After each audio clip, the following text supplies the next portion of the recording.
بسم الله الرحمن الرحيم الله ولي الذين آمنوا يخرجهم من الظلمات إلى النور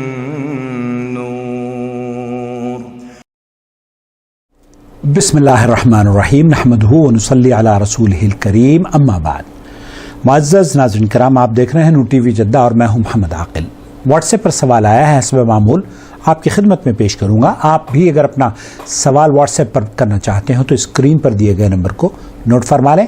اپنا وائس میسج یا ویڈیو فارمیٹ میں ہمیں اپنا سوال اپنے نام کے ساتھ ریکارڈ کر کے بھیج دیجئے. ہم علماء کرام کے جوابات آپ کی خدمت میں پیش کرنے کی سعادت حاصل کریں گے. سوال برکاتہ ہوں. میں پاکستان سے بول رہی ہوں. میں نے آپ سے یہ پوچھنا ہے، ایسے تو میں نے کافی سرچ کیا ہے تو ہر جگہ یہی ہے کہ آپ وضو کر لیں، وضو کے بعد آپ میک اپ کر کے ایک عورت نماز پڑھ سکتی ہے نا. میں آپ سے یہ اس کے متعلق دوبارہ پوچھنا چاہتی ہوں کہ آپ مجھے اس کے متعلق صحیح طریقے سے مجھے گائیڈ کریں. اللہ حافظ. میک اپ کے ساتھ نماز ہو سکتی؟ میک اپ کے ساتھ نماز ہو سکتی ہے یا نہیں ہو سکتی، یہ سوال آیا ہے پاکستان سے. اس سلسلے میں مفتی مملکت سعودی عرب فضیلت شیخ عبدالعزیز ابن باز رحمۃ اللہ علیہ کیا فرماتے ہیں، آپ کی خدمت میں پیش کروں گا. هل يجوز للمرأة أن تصلي وهي متزينة بالذهب والمكياج؟ کیا عورت کے لیے جائز ہے کہ وہ سونے کے زیورات ملبوس، سونے کے زیورات زیب تن کیے ہوئے ہوں اور میک اپ کیا ہو، مکیاج میک اپ کیا ہو، کیا اس صورت میں وہ نماز پڑھ سکتی ہے؟ نعم لها أن تصلي وهي مزينة بالذهب والملابس الجميلة والمكياج إذا كان مكياج نظيفا طاهرا للسبيل. شیخ فرما رہے ہیں نعم وہ پڑھ سکتی ہے اس کے وہ اس حالت میں کہ خوبصورت کپڑے پہنے ہوئے ہوں، اس نے سونے کے زیورات بھی پہنے ہوئے ہوں اور میک اپ بھی کیا ہو، تو نماز میں اس کی کوئی خلل نہیں ہے، وہ پڑھ سکتی ہے. فلا حرج فی ذلک، کوئی حرج نہیں ہے اس میں.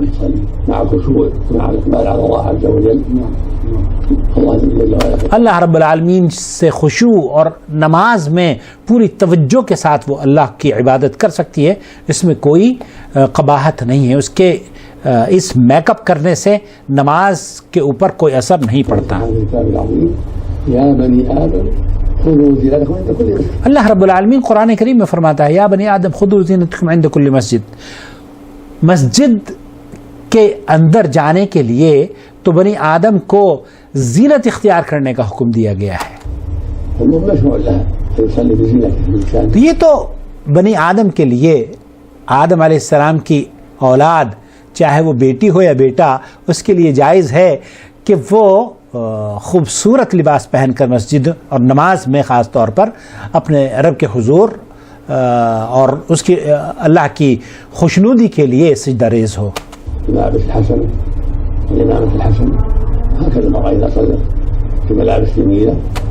اچھے اور خوبصورت اور بہت ہی پیارے کپڑے پہن کر اور صاف ستھرے کپڑے پہن کر نماز پڑھنے میں یہ تو مسنون عمل ہے. بائی دا وے اذان ہو رہی ہے اور اذان کے وقت گفتگو کرنا چاہیے یا نہیں چاہیے، یہ ایک سوال میرے پاس آیا ہے، وہ آپ کی خدمت میں جلدی پیش کروں گا.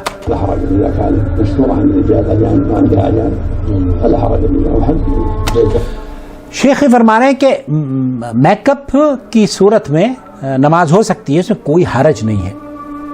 مفتی مملکت سعودی عرب کے بعد میں آپ کی خدمت میں پیش کروں گا شیخ محمد بن صالح العثیمین رحمۃ اللہ علیہ نے اس سلسلے میں ایک نصیحت کی ہے. تصلي وهي تضع المكياج على وجهها علما بأنها توضأت ثم وضعت المكياج. یہ بھی پوچھا جا رہا ہے کہ ایک عورت نے نماز پڑھ لی ہے، وضو کر لیا ہے، وضو کے بعد میک اپ کیا ہے اور پھر نماز پڑھنے جا رہی ہے. الظاهر أن المكياج ليس له طبقة تمنع وصول الماء. ظاہری طور پر یہ معلوم ہوتا ہے کہ میک اپ کی کوئی ایسا سامان نہیں ہوتا میک اپ میں جو کہ پانی کو جسم تک پہنچنے میں مانع ہو، رکاوٹ کرتا ہو. کیونکہ اس طرح کی کوئی چیز نہیں ہے تو آپ میک اپ سے پہلے بھی نماز پڑھ سکتی ہیں اور میک اپ کے بعد بھی نماز پڑھ سکتی ہیں؟ بين أن تضع المرأة قبل الوضوء أو بعدها. وضو سے پہلے بھی اگر ایک عورت میک اپ کر لیتی ہے تب بھی جائز ہے، اور بعد میں کرتی ہے اور وضو کے بعد میک اپ کر کے نماز پڑھتی ہے تب بھی جائز ہے. ولكن يبقى النظر في استعمال المكياج. لیکن جو میک اپ کا استعمال ہے اس کی ضرورت کے اوپر غور کرنی چاہیے. یہ اس کی وجہ کیا رہی؟ هل هو جائز أو غير جائز؟ کیا یہ جائز ہے یا ناجائز ہے اس کا جو استعمال ہے؟ نقول إن كان خديعة وغشا مثل أن تتمكيج المرأة عند رؤية خطيبها لها فهذا لا يجوز. اگر اس میں غش، دھوکہ، فریب اور کسی چیز کو چھپانا مقصد ہے، جیسے کہ عام طور پر بن سنور کر بعض لڑکیوں کا یہ رہا ہے کہ وہ بن سنور کر اپنے منگیتر کے سامنے جاتی ہیں اپنے عیبوں کو چھپا کر، چہرے پر ایک خاص قسم کا میک اپ لگا کر، تو شیخ فرما رہے ہیں یہ تو حرام ہے، یہ جائز نہیں ہے کہ آپ جو ہیں وہ نظر نہیں آ رہی ہیں اور جو نظر آ رہی ہیں وہ ہے نہیں، تو یہ تو جائز نہیں ہے. لأنه غش وخديعة من وجه، ولأنه ليس للمخطوبة التي يريد خاطبها أن ينظر إليها أن تتجمل. جب منگنی کے لیے منگیتر کے سامنے لڑکی جاتی ہے تو اس کے لیے یہ جائز نہیں کہ وہ بن سنور کے اور میک اپ لگا کر جائے، بلکہ اس کو یہ چاہیے کہ وہ اپنی ایکچوئل جو کیفیت ہے اس کی، بغیر کسی بناؤ سنگار کے، تاکہ دیکھنے والے کو یہ پتہ چلے کہ ہاں یہ ایکچوئل میں اصل میں کیسی لڑکی ہے جس سے میں شادی کرنے جا رہا ہوں. لأنها لا زالت أجنبية من الرجل. کیونکہ یہ ابھی تک اس کی محرم نہیں ہوئی ہے.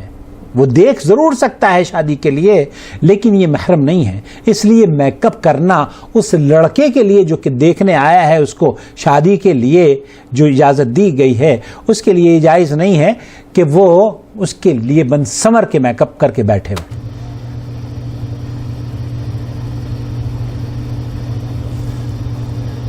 وأما إذا لم يكن غشا ولا خداعا، اور اگر اس میں دھوکہ اور فریب کاری نہیں ہے تو پھر ڈاکٹر سے رجوع کرنا چاہیے کہ اس کے استعمال میں کوئی صحت مضر چیز تو نہیں ہے، چہرے پر نقصان دہ کوئی اثر تو نہیں پڑے گا. اگر ڈاکٹر یہ کہتا ہے کہ یہ چہرے کے لیے مضر نہیں ہے اور اس سے کوئی خطرہ آپ کے جسم کو یا جلد کو نہیں ہوگا، تب تو آپ کے لیے یہ اس کا استعمال جائز ہے. وضو سے پہلے اگر آپ کرتی ہیں میک اپ کے سامان کو استعمال کرتی ہیں اور کوئی ایسا اس میں ایسا کوئی مادہ نہیں ہے جو آپ کی جلد سے پانی نہ پہنچ سکتا ہو جلد تک، تب کوئی حرج نہیں ہے. لیکن جیسے نیل پالش ہے، نیل پالش اگر لگ جاتی ہے تو پانی وہاں تک نہیں پہنچ پاتا، ناخن تک نہیں پہنچ پاتا، اس لیے اس کے ہوتے ہوئے، نیل پالش کے ہوتے ہوئے تو یہ قطعی جائز نہیں ہے کہ آپ وضو کریں. البتہ پاؤڈر، کریم یا اس طرح کے جو دوسری اشیاء ہیں جو پانی کو جلد تک پہنچنے میں ممانعت یا مانع نہیں ہوتی، ان کے استعمال میں وضو سے پہلے بھی کوئی قباحت نہیں ہے، نماز سے پہلے بھی کوئی قباحت نہیں ہے اور وضو کے بعد بھی کوئی قباحت نہیں ہے، جیسے شیخ عبدالعزیز ابن باز اور شیخ محمد بن صالح العثیمین رحمہم اللہ کا فتویٰ میں نے آپ کی خدمت میں پیش کیا ہے. اس طرح کی ویڈیوز اگر آپ دیکھنا پسند کرتے ہوں اور اپنے سوالات ہم تک بھیجنا چاہتے ہوں تو اسکرین پر دیے گئے نمبر کو نوٹ فرما لیں اور ہمارے چینل کو سبسکرائب بھی کر لیں تاکہ ہماری اس طرح کی ویڈیوز آپ تک پہنچتی رہیں. بہت شکریہ. والسلام علیکم ورحمۃ اللہ وبرکاتہ. يا أيها الذين آمنوا اتقوا الله حق تقاته ولا تموتن إلا وأنتم مسلمون واعتصموا بحبل الله جميعا ولا تفرقوا ولتكن منكم أمة يدعون إلى الخير ويأمرون بالمعروف وينهون عن المنكر وأولئك هم المفلحون. الله ولي الذين آمنوا يخرجهم من الظلمات إلى النور والذين كفروا أولياؤهم الطاغوت يخرجونهم من النور إلى الظلمات أولئك أصحاب النار هم فيها خالدون.